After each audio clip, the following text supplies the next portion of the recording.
So in these 3 books, what I'm doing is introducing the whole range of figures that are visualised and meditated on in the Indo-Tibetan tradition.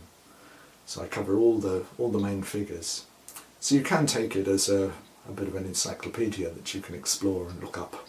You know, what's this figure about? What's that figure about? But it goes much deeper than that.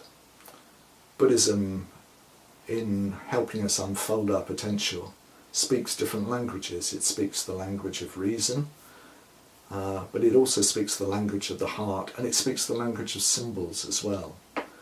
So this is a kind of encyclopedia, if you like, of the symbolic language of Buddhism, which has a deep effect on our minds. It really has quite a transformative effect, because we're moved by symbols on quite a deep level. Rational understanding only goes so deep.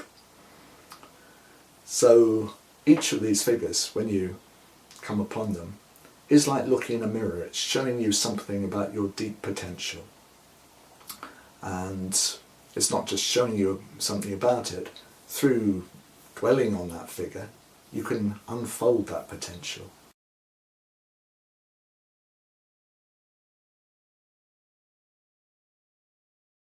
Yes, I was living in a retreat centre in the Spanish mountains, and it was fantastic conditions, because I'd be working on a particular chapter about a figure, and maybe I'd get so far and then feel like, oh, I didn't know quite how to do the next bit.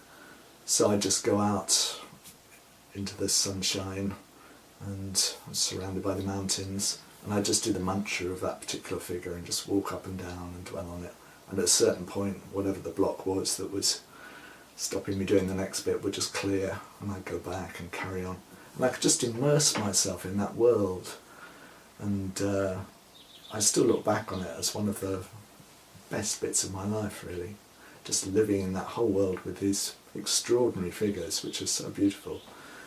And yeah, I'm really glad that out of that came something that other people seem to really value, because the books are still selling. It's been 20 years now since I wrote them.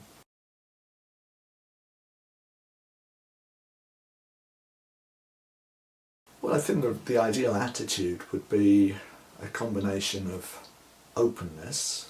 I think you have to be open to the possibility that there's more to life than we usually realise, and there are depths to us that we don't usually manage to contact, and so this book is partly opening us up to that. And then always curiosity about ourselves and our own experience. All these figures appeared in the minds of men and women over the last 1500 years who were going deeply into their own experience in meditation.